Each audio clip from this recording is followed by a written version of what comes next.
మీనరాశి మిత్రులారా 2026 మార్చ్ నెల శుభాశుభ ఫలితాలు ఎలా ఉన్నాయంటే శని మీ దగ్గర నుంచి కుంభం నుంచి మీలోకి మారిపోయాడు, జన్మ శనిగా మారిపోయాడు. ఇప్పుడు శని అంటేనే ఒక భయం కదా, ఏళ్ళనాటి శని నడుస్తుంది కదా. మీనరాశి మిత్రులారా, క్షణచిత్తం క్షణమాయ, నీళ్ళలో ఒక చాప ఉంటుందా, జిగ్జాగ్ జిగ్జాగ్ జిగ్జాగ్ జిగ్జాగ్ జిగ్జాగ్గా ఉంటుంది కదా.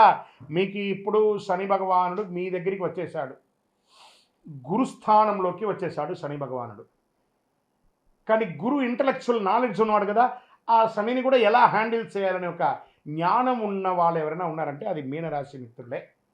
గురు భగవానుడు 3వ స్థానంలో, శని జన్మస్థానంలో, రాహు 12లో, కేతు 6లో, కుజుడు 4లో, సూర్యుడు బుధుడు 12లో, శుక్రుడు 12వ స్థానంలో, చంద్రుడు చంద్రాష్టంలో కూర్చున్నాడు.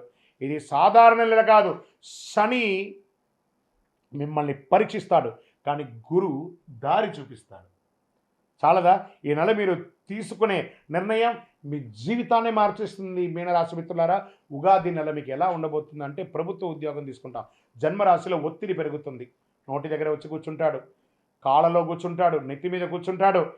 ప్రమోషన్ ఆలస్యంగా ఉంటుంది, క్రమశిక్షణ ఉండకుండా ఉంటుంది, గౌరవం తగ్గుతుంది, అపార్థాలు చేస్తారు, చిన్న చిన్న పొరపాట్లు చేస్తారు, అసాంఘిక కార్యక్రమాలకి బాగా ప్రోత్సాహం వస్తుంది. నో, ఉద్యోగమే కోల్పోతారు, జాగ్రత్త. స్ట్రిక్ట్గా ఉండండి. మిమ్మల్ని ఇలాగే ఉంటారని వాళ్ళు కామెంట్ చేసినా కూడా పర్వాలేదు, మీరు ఇలాగే ఉండాలి, తల ఎత్తుకొనే ఉండాలి.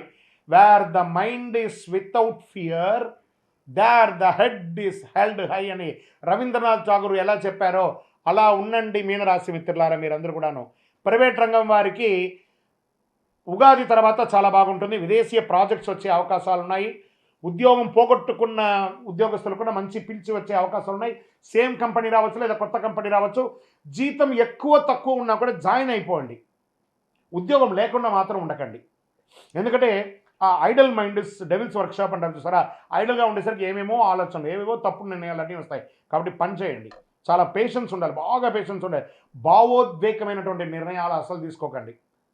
మళ్ళీ చెప్తున్నాను, ఆ ఉద్యోగం ఉన్నవాళ్ళు ఏదైనా మిమ్మల్ని తిడుతుంటే కోపానికి చలో నేను రిజైన్ చేసేస్తున్నాను, నేను రాను రేపటి నుంచి అంటే రేపటి నుంచి బువా కష్టం. అందులోనూ జన్మ శని నడుస్తుంది, జాగ్రత్త.